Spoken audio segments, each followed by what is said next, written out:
Last year, I released my Digimon Cyber Sleuth and Hacker's Memory videos, two that would actually put this channel on the map, and received a lot of great support and feedback. And before we get into anything today, I want to take a moment to thank everyone who took the time to watch and support those videos. It really means a lot, and I hope to keep improving and putting out more videos, as inconsistent as my schedule is.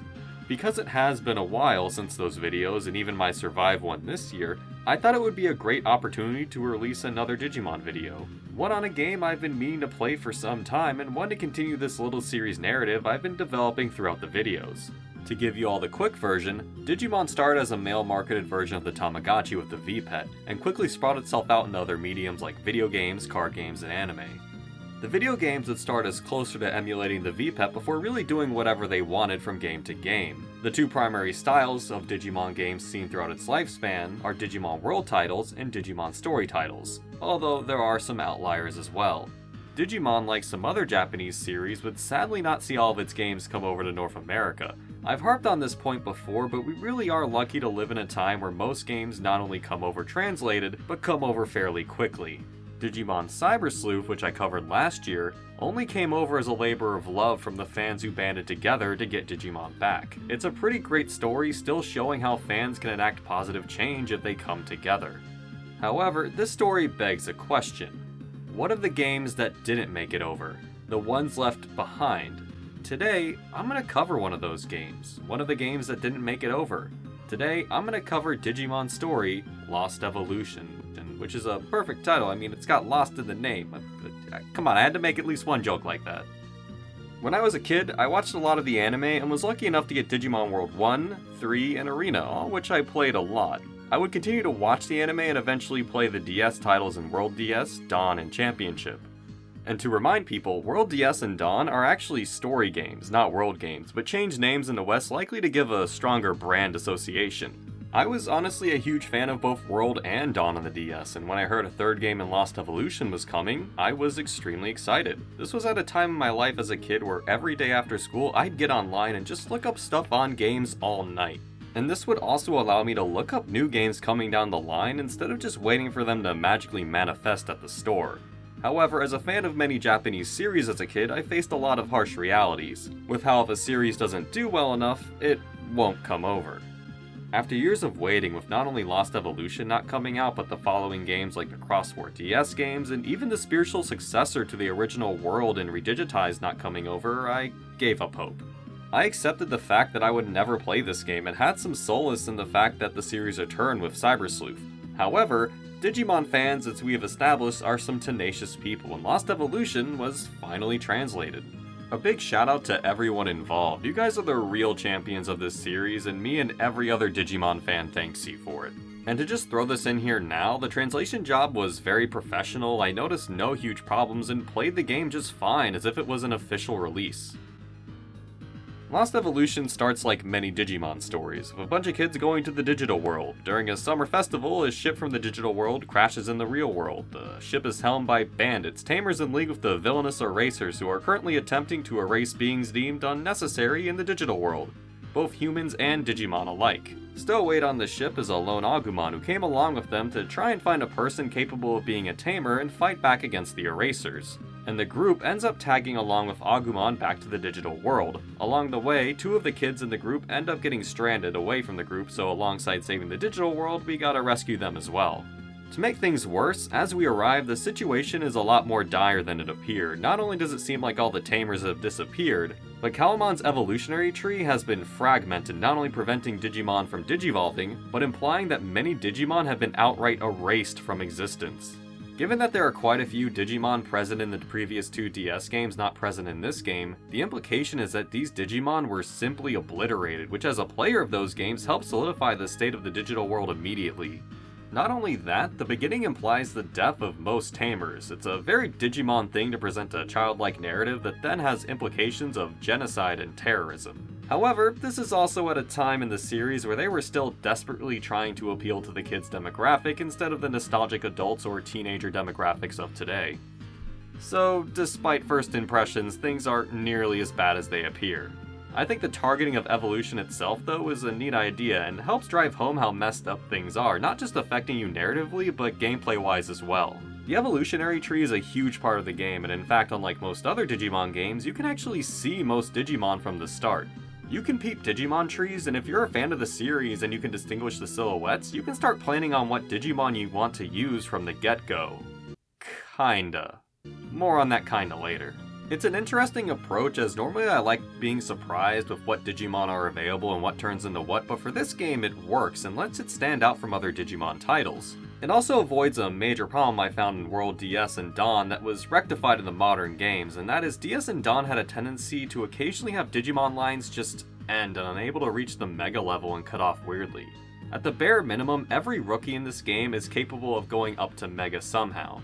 That means that no matter which rookies you pick, you will have options. It's kinda like a halfway point between the OG DS titles and the eventual Sleuth games, which opted to give every Digimon multiple evolutionary paths.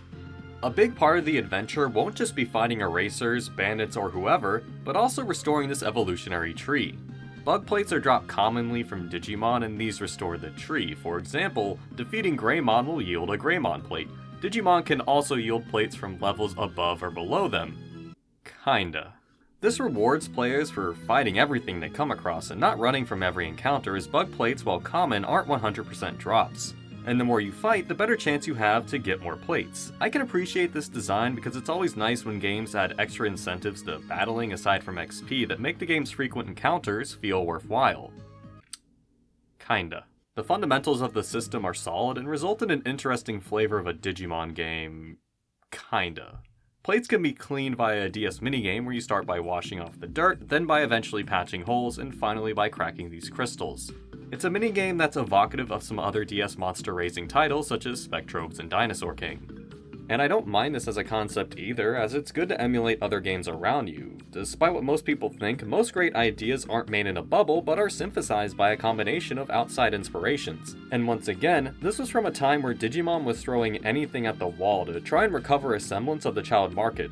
And it emulating other games is like a result of desperation rather than innovation.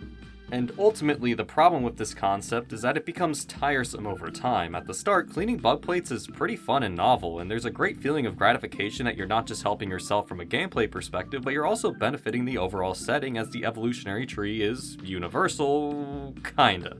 Okay, look, there's a lot of kindas in this video, and it's gonna lead somewhere, I promise. The problem with the bug plate system is that over time it becomes a drag. Every plate, especially with weaker tools at the beginning, will take upwards of a minute to do. Not to mention the slow dialogue and timer point gain afterward. At the start, I used to end recording sessions via going through my plates, and then I realized it wasn't worth wasting the hard drive space. It loses its fun quickly, and it became worse once I realized how difficult the plates got over time, paired with how little you actually have to do to fix them. Plates technically only need a little work on them to be considered clean. This paired with the difficulty just feels awkward because on the one hand, it feels like they wanted to execute a new kind of minigame, but were afraid it would scare away the kids, so you can barely do the minigame if you want and still technically succeed, and if anything with how bothersome it can be, you'll likely figure this out early and start phoning it in and doing chores while the timer runs down. That's right, they finally made a minigame so boring, it'll force you to be productive. But either way, by the time you finish the game, I'd wager several hours of your time will just be cleaning plates. It's that much of a slog. It reached a point where after I had established my end party, I just stopped cleaning plates. I didn't see an active benefit, and frankly, given the amount of time wasting this game has, I didn't want to waste even more. Before we get too distracted by this, let's actually continue where we left off. Once we get ourselves re-established with a home base, Digifarm, and an emotional support Lotmon who carries this game on her back, and learn the basics of the tree, we head off to beat up everyone and fix everything. Paired with us on our journey are two of our friends from the real world, Hiroyuki and Asuka. Hiroyuki is a fun-loving guy who the game likes to make fun of for reasons scientists will still be contemplating in 2060, and Asuka is a tomboy who spends the first third of the game employed as the speaking voice for the mute protagonist. Hiroyuki is immediately disregarded as a hack who gets left at the base for most of the game, and Asuka, despite also not being considered tamer material, heads off with us for the aforementioned reason of justifying dialogue in the game. It sounds like I'm being negative here, but more so this presents another awkward bridge from the first few story games to the ones today. I genuinely like Asuka and enjoy that they were smart enough to give the normally mute protagonist a speaking voice character that helped give a lot of the early game more personality. Making it a demanding tomboy also leads to a lot of fun energy and dialogue. and she shit talks everyone and everything for the first third of the game. It's really entertaining. However, after the first third of the game, she's taken out of your party and does nothing for the rest of the game. I honestly would have preferred if this game had someone with you the entire time to breathe more color into the writing throughout. It also would have been a good opportunity to even swap each character in over time to get a nice little chunk of the game with everyone. Like, Hiroyuki spends like an hour with you after Asuka's third, and that's it. And half the game is then just you silently blowing through every perceived threat, which is kinda based, but also nothing really happens. I guess also as a long-running fan of the series, it's also a weird feeling that the game just outright looks at the rest of the kids who go to the digital world and goes, none of these kids have any talent and should never touch a Digivice, but you kid, you're special. Consume Digimon product now and wait for next Digimon product. It just feels so antithetical to what Digimon has always done and been about. It's a series about people connecting with the unknown and being enriched by these new connections. I don't mind if a game has minimalistic characterization or plot. I can enjoy simple plots and casts, but for a game to try and promise more and do very little is something that does bother me. But I guess it's also easier to look back and criticize than appreciate. If I played this game as a kid, I would have admired it more then, as it's them trying to expand their storytelling for the story series. So I do want to give them credit for trying to do more with the series at the time. And it did eventually bear fruit later on with the Sleuth duology. And I think the funniest testament to the writing is later in the game, this random generic tamer does more for the plot and is presented as more likable than most of the cast, which is, man, that's really something. Can we get this girl like a name in her own game? She's paired with a terrorist Raru Seedramon with a heart of gold. Like, you gotta be able to do something with that. That said, I do think the bandits are somewhat interesting, as they are eventually revealed to be good guys working with the erasers to try and stop them from within. They were talented tamers from the original Union that when the plot of the game kicked off got horribly mutated and turned into half-human, half-Digimon mutants.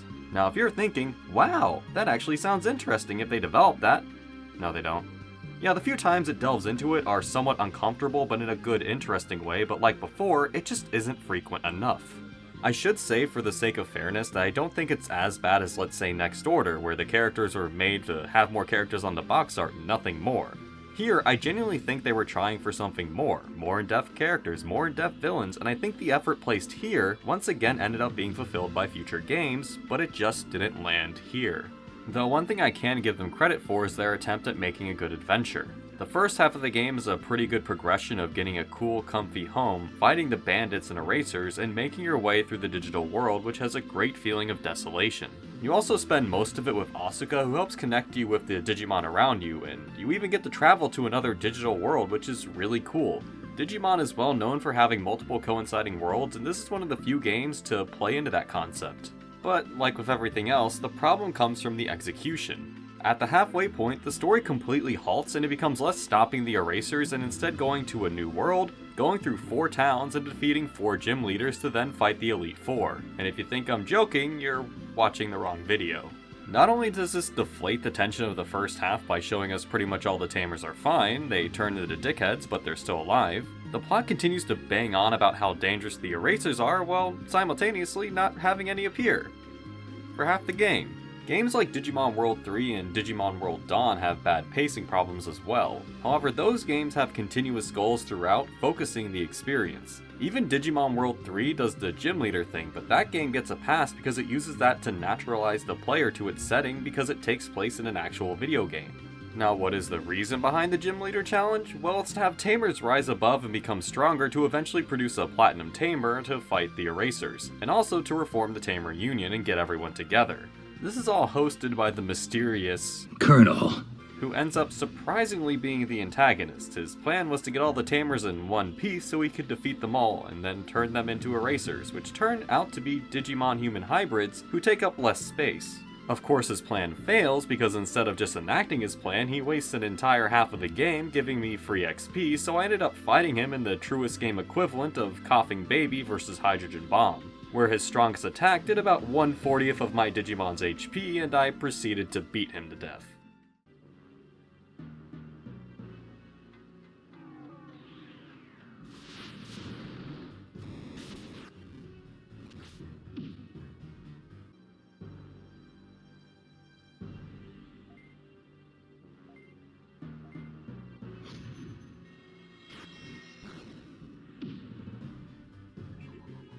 Another one.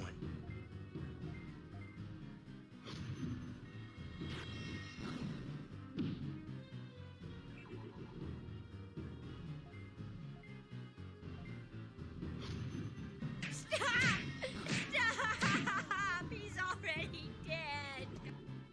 It's funny because the core idea of Colonel works well. Basically, he's an AI recreation of the creator of this digital world who realized it's become too big for its own good, and seeks to get rid of useless data via the eraser so it's not all destroyed. And the erasers themselves are also more optimal for the system's space, so it's a win-win. You take people into the erasers to save space, then have those erasers in turn erase. In theory, I like this plot and wouldn't even mind if it got redone sometime in the future, but as of everything else, it just doesn't land. I spent the back end of the game perplexed how the premise at the start and the premise in the second half just don't meld at all, like the game's writing shifted. Here's an example. Early in the game, we meet a Devimon who's mad he was abandoned by his tamer. He's unable to do anything or evolve, so he's just smalding. Asuka manages to befriend him, and while adventuring, we discover the plate for Devimon. And upon reviving Devimon, the next time we meet Devimon, he's managed to evolve. I like this little arc because it illustrates the state of the world with not only wild Digimon, but actively stray, abandoned Digimon, and we get to see how our actions directly affect the world. Us restoring the evolution tree is not just a game mechanic, but narratively tied to the setting. It also has a strong character moment between Asuka and Devimon. And then the game just ignores all that and later on has Devimon keep evolving anyway despite the fact his evolutionary tree and ultimate just haven't been restored. Meaning there's actually no correlation at all between us and restoring the tree and the actual state of the world. It's so odd for the game to attempt this great integration of narrative and gameplay, then just abandon it altogether the farther it goes along. And if you think I'm done roasting this game, we haven't even gotten to the good part. Throughout the game, there are times like in the previous titles Dawn and Dusk, where the game forces you to do side quests to pass time before the next game event. The first two occurrences of this are genuinely fine for me as the side quests encourage you to explore and find new areas. Meaning if you haven't been exploring, they direct you to more Digimon and therefore new plates. And the first two times this happens are still early enough to where you're still gathering champion and ultimate level plates and building up your team. And if you're wondering where I'm leading to, well, let's get right into it. Once you finish all the gym leaders and reach the Digimon World Tournament, you travel through a dungeon, only to then reach the end of the dungeon and have a receptionist tell you, "Hey man, why don't you come back after some side quests and getting some of those tasty tamer points? About 37,000 will do." This annoyed me immensely because the game has been building up to its climax, only to then force you to go into irrelevant side quests. By the time you reach this point, you're only around 20,000 tamer points, with 18 to 1900 gained each side quest. You also get varying points from doing plates as well. How much do you need to do the tournament and finish the game? 57,000. 57,000 points. Let me repeat myself.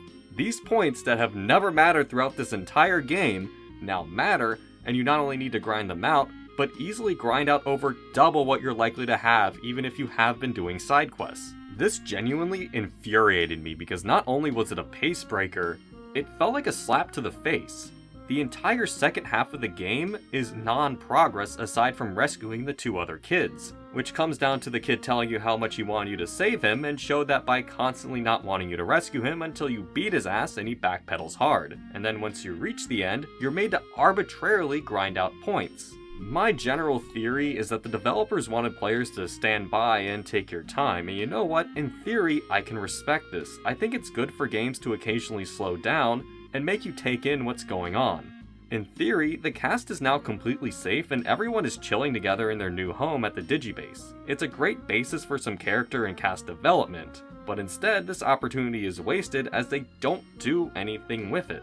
I will say that it's impressive that for every tamer point threshold you hit up to the 57,000, NPCs across the whole game comment on it, which is legitimately cool. However, there's no special events or quests during this point. Maybe this time should have been filled with special quests for each of the cast members to help flesh them out and help you get to the point margin. But instead, what this becomes is doing generic, mind-numbing quests or grinding out plates. The worst part is, even if you do all the quests unlocked, you only reach about half the needed points, meaning you've got to start doing specific Digimon quests on your farm, unlocked by only getting a specific Digimon with a specific nature, meaning you're going to stand in front of the appropriate Digimon scan data, create them, check the farm, check their nature, and if it's wrong, reset your save state, and do it again until you can get the quest. You do that or plate grinding for 10 hours, and then the game allows you to make progression. Or you can say no to all that and input an action replay code to instantly get max tamer points because I'm an adult with responsibilities. I don't mind grinding in games. If anything, I enjoy a nice grind. Hell, I spent a good chunk of summer ignoring my channel responsibilities and got sucked back into everyone's favorite narcissism simulator, Final Fantasy XIV, and did a Zodiac weapon. And if you know what that is, it's one of the most boring, repetitive grinds in gaming. The problem with this grind is that it's all at once at the end of the game and completely out of nowhere. This is also paired with little legitimate ways to easily grind out the points needed. I said in the Megaman Battle Network video, but I hate using exploits and I like to beat games legitimately. And yeah, if I needed to, I could have done this correctly, but once again, why would I do that? And the fact of the matter is 10 hours of grinding for an hour of story progress is pretty ridiculous by all accounts. I did try to do it legitimately at first and decided it wasn't worth it several hours in. And the worst part is, even at the start of all this side questing, I was easily strong enough to take on the rest of the game. Lost Evolution takes after its predecessors, where you've got 6 Digimon in your party, 3 in the front and 3 in the back. But the twist here is simplification. Instead of multiple stats, Digimon are defined only by attack, defense, and speed, with greater emphasis instead placed on weaknesses and resistances. Hitting weaknesses nets you big damage, while resistances can turn an attack that would normally hit for hundreds into 1. It encourages the player to use a variety of different Digimon to hit a variety of different types. And you know what, I'll give Lost Evolution a lot of credit here to say that when I would play World DS and Dawn, my frontliners are usually all I need with my backliners there to only theoretically not waste XP. This feels like another transitionary aspect of the eventual Sleuth duology, which encouraged team building via the data, virus, and vaccine type matchup system. I even said in my video that one of the reasons I enjoyed Sleuth so much was I felt like my entire team contributed to the whole before War Greymon came in and started causing war crimes. And to this game's credit, it has the same energy. I was constantly not only switching out to hit different weaknesses, but also because the early game can be quite challenging. Digimon story games, as opposed to the world titles, usually give players time to adjust, but Lost Evolution can come out swinging with a lot of early to mid-game bosses with high HP and strong attacks that made me use my whole team, and I actually really enjoyed that feeling. This challenge is paired with the game's emphasis on status effects. Most moves have some form of stat manipulation or status effect, and these effects result in some of the game's unique challenges, and even fights I could clear easily got a little spicy because some enemies can throw things out like sleep, paralysis, or even instant death. If I were to criticize anything about the game's early bosses, it would be the actual Digimon pacing. I love when Digimon games progressively break out higher and higher level Digimon that give an in-game sense of scaling and power. And this game is even called Lost Evolution, so you'd imagine it would be good at that, but not really. One of the first bosses you fight is Chimeramon, an abomination of an ultimate level Digimon that would be like fighting a Mewtwo with a Charmander. Another early boss is against a Hercules Kabuterimon, and very early on it's established that Digimon evolutions don't matter that much in terms of power in a game called Lost Evolution. For all the things people complained about narratively in Survive, the game does a great job of progressively introducing Digimon levels, and when the game's first Mega shows up late into the story, the mere presence of it warps and rends the surrounding space and inspires a primal fear, as if this level of Digimon is unsurpassed. お前は最後まで愚かだったな。やめて。死にたくない。助けて。 Where in this game, one of the few late game fights that was actually tough was a Gigimon and a Hudimon, who are arguably stronger than the final boss, because that makes sense, right? This game came out right before the dawn of Digimon Cross Wars, a series that outside of a few occasions, totally abandoned evolution as a concept. And this game's attempt at moving away from evolution scaling in certain aspects checks out with where the series is going. But also this game is called Lost Evolution, with an emphasis on evolution. Kinda. Okay, let's just talk about these kindas finally. I said earlier that if you're a fan of the series, you can plan out your team. Well, that's a half-truth. Before I go into why, let me ask you a simple question. Between Shine Greymon, a fairly generic mega and star of the Digimon Savers anime, one of the more recent ones at the time of the game's release, versus Omnimon, one of the most notoriously powerful and exalted megas, which plate do you think you'd get first? And if you answered Shine Greymon, you're giving this game too much good faith. Omnimon can be obtained around the 60 to 70% point, while Shine Greymon isn't available until the room before the final boss. That isn't hyperbole, by the way. Plate distribution in this game is nuts, with some Megas only being available horrifically late. You can technically face Rise Greymon before the halfway point, but Lost Evolution changes its own rule, and most Ultimates can't drop their Mega Plates, except the ones that can. Stop asking for consistency. I reached a point where half my team couldn't evolve to Mega despite being a decent way close to the end, and it caused me to bubble up with feelings of anxiety. Did I choose the wrong team? Am I being punished for using mons I like? I even went out of my way to use some of the cool new Digimon the game debuts. Like Ulforce Vidramon was a manga classic that took like 10 years to get into a game. The Chronomon line was another one I was excited to use since it's a Digimon story original. And Tiger Vespamon is another cool mon standardized by Sleuth that actually debuted here. Lost Evolution has some great roster additions that I thought started in Sleuth, but actually didn't. And some of these are even rarely usable Digimon like Master Tyrannomon, so the game's roster is a lot of fun even today. But despite using these cool additions, it felt as if I had made the wrong choices. And yeah, if you try and play Lost Evolution like a normal Digimon game, you may experience these feelings too. But here's the second turnaround. A lot of my anxiety disappeared when I realized how Lost Evolution is meant to be played. See, it's called Lost Evolution, and focuses on evolution, but really that's not the most important thing. It's de-evolution that's most important. If you play Digimon Dawn and Dusk, a standout of that game is how exploitable stat grinding is. Now Digimon get more stats as they evolve and level up, and if you degenerate they lose stats.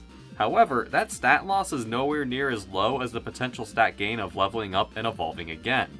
Lost Evolution has a ton of events and boss fights, and the thing is you're going to cap levels constantly, and when this happened, I once again got filled with anxiety and coped with going, hey, I shouldn't de-evolve, the next evolution plate's soon, right guys? And the evolution plate's like 30% more in the game. So around the halfway point, I said screw it, I don't care anymore. I don't care about evolving, I don't care about megas, I don't care. And this is when the game does start to shine a little. Instead of focusing on the plates I didn't have, I focused on the ones I did have. See, earlier I made a mistake. I said you can pass off plates of minor work and fill out the tree. That is technically correct, however a plate's completion rate determines how many moves you learn from that particular evolution. The first move is usually a pity one, the second and third ones are good, and even for an ultimate, the fourth move is really strong.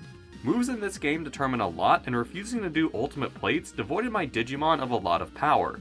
So instead of worrying about Mega, I said, man, I'm getting on my Digimon World 1 ultimate grind. I got all the ultimate plates for my Digimon, and the Megas I had, and cleaned them up well, and now my friends were cooking. I know it sounds weird, but in this moment, my head cleared and I was enjoying the experience again.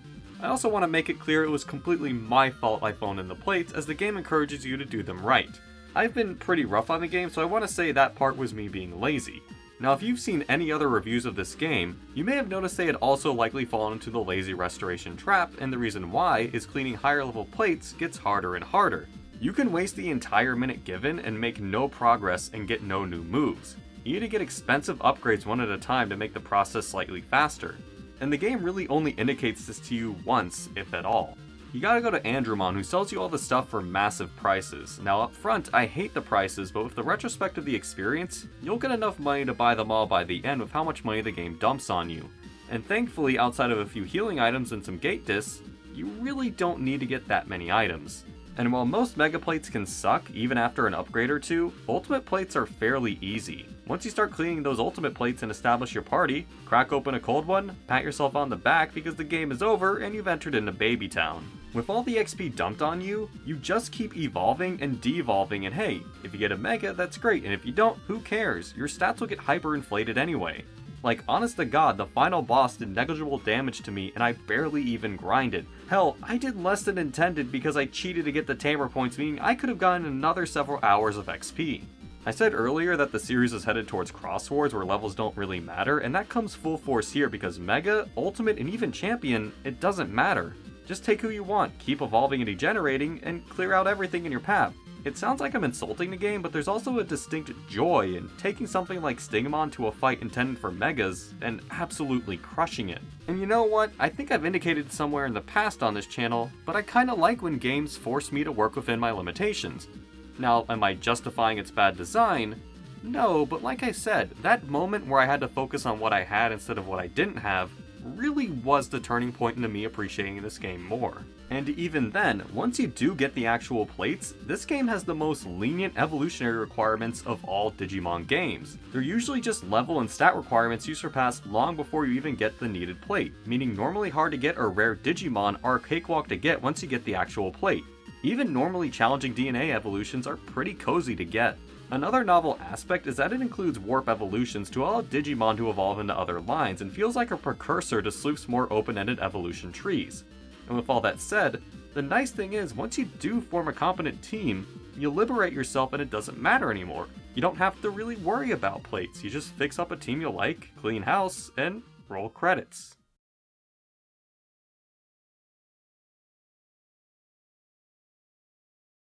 Okay, I guess I have to have a concluding statement here so people don't get the wrong idea. I didn't hate Lost Evolution, and as the last few statements can tell you, there were parts of it that I really did enjoy. And as Digimon games are usually comprised of ridiculous grinding and backtracking and annoyances, it's something I am used to. But Lost Evolution's own brand of this really got to me. The game feels like a lot of lost potential, but I still do respect the devs for clearly trying to do new things and push the series forward. And if any Digimon fans were to tell me they like this game, I'd understand. I don't think it's the worst thing I've ever played or anything, it just felt like a lot of it was tailor-made to annoy me specifically, with how plates were handled, the pacing and general writing, and the difficulty curve is completely out of whack. When I made the title The Missing Link, I did it as a cute nod to the game's status before I even played the game. But now that I have played it, that's exactly what it is. A connecting ancestor between the original story games and the modern ones. A game that's a relic of the time and the mistakes made and attempted. So all in all, despite the issues, I'm still glad I personally played it, and if anything, it makes me appreciate the series more. It's always trying new things, stupid, good, and bad. I really don't think I can recommend it, as if you want this type of game, I'd either recommend playing the recent Sleuth duology, or going back and playing the original World or Dawn and Dusk. This game has way too many problems, and unless you're already a fan of those and are looking for something new, I'd say just play something else, especially considering the fact that once again, you kinda have to put in an action replay code at the end to save yourself a lot of trouble. But I also have to say once again, thank you to everyone who worked on the translation project. It was completely professional and I had zero problems throughout my entire playthrough. And you know, now that we're at the end, I feel bad that this video was a more negative one, because I feel like my recent videos have been a bit more negative focused, and I thought I would really like this one a lot more given my previous story game experience. I also feel bad this is going to be my longest video despite the negativity, but there was just so much interestingly off about it, I mean, come on. But still, the next few core videos will be a lot more positive as I go back to passion projects like my one for Next Order and the Sleuth games. Until then, remember to take care of yourself, and remember to not spend 10 hours grinding just to fight the weakest final boss of your life. Or do it. I'm not your dad. You can do whatever you want.